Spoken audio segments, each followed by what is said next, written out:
Hello everyone and welcome to this lecture of the course. What we're going to do now is talk about color, saturation, and vibrancy.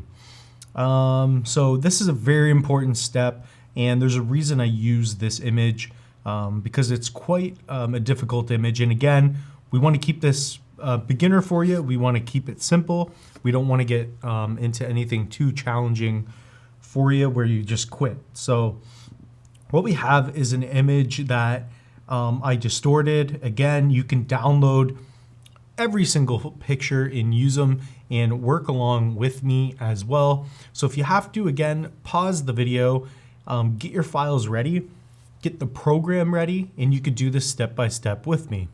So what I want you to do is kind of get familiar with everything. So what do I want to do is get you familiar.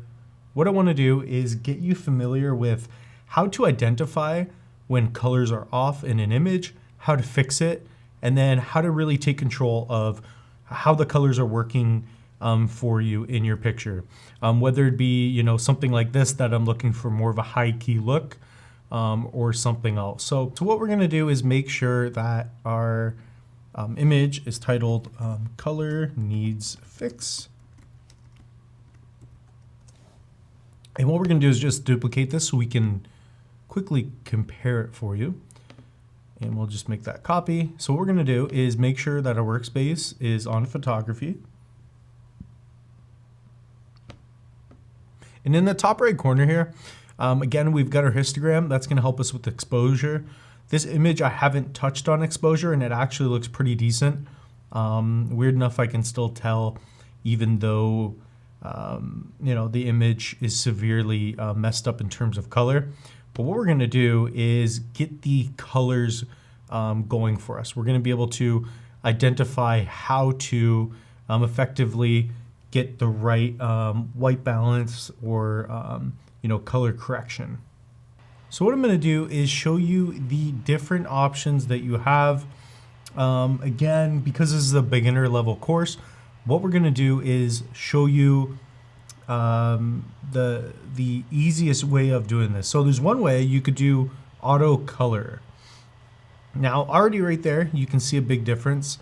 So if we toggle on and off, this is basically made the skin tones much better, and that's the main concern that you'll have with your image.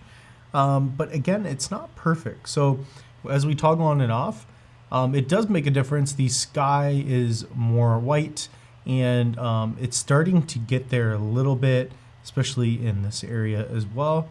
But what you can do is go to adjustments, and there's no vector scope that I know of on Photoshop. That could be one way. It's a little more advanced. But what you want to do is essentially go to color balance. And what we're going to do is we're going to mess with these different tones here. So that is one thing we're going to do. But before that, what we can do is go to our hue and saturation. And then what that's going to allow us to do is to add the intensity and change the hue if needed. So as we go this way, things are getting more purple and whatnot. And as we head over to the right, we're adding some more of that blue. So I think that is starting to look better already. So if you look into the skin tone, that's our main concern. The couple, the face, that's what you want to work on. And as we shift over from left to right, you can see the red removing from the skin tone. Now, this is up to you to find what looks most natural to you. For me, that's still a little green, but here is much better. And then saturation is going to be how much color, how saturated your image is. So how much the color is going to show. Let's get it probably closer to here.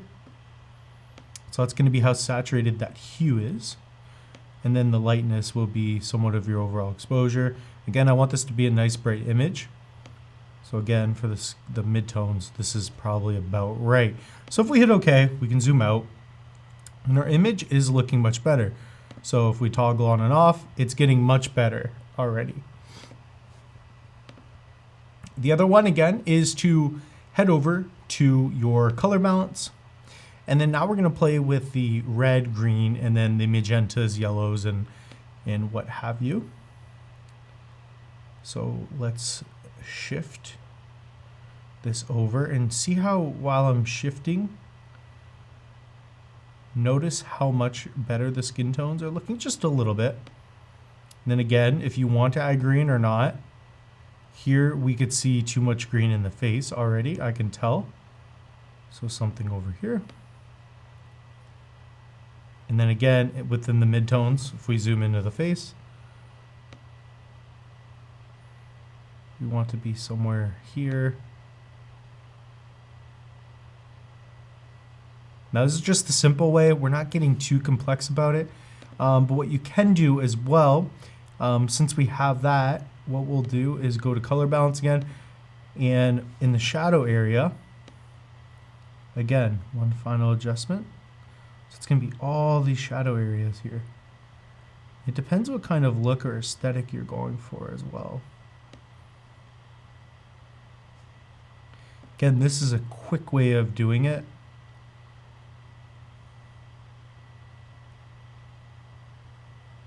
Go to something that you want. You can play with the colors as well. It doesn't have to be perfect. You're getting it close, but it's also your image to play with.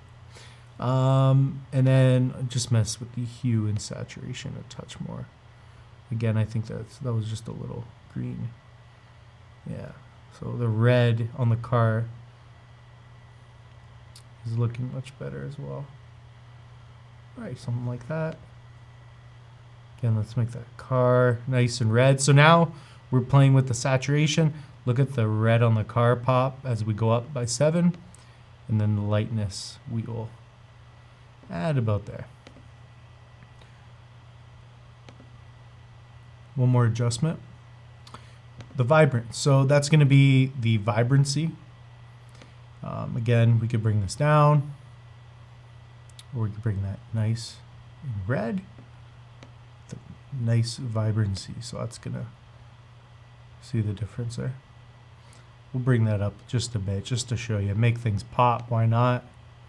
So as you have it, what we've got is the first image, obviously way too red, especially within the midtones on the skin, the shadow areas, and then the highlights are just going to be pure white anyways. But that is going to be our end result. We hope to see you in the next lecture. Again, this is just a simple way of adjusting your colors. Again, your midtones, you could also, there are also other ways of doing it, but this is just the most simplistic way. But it's a quick way from going from this to this, and we'll see you in the next video.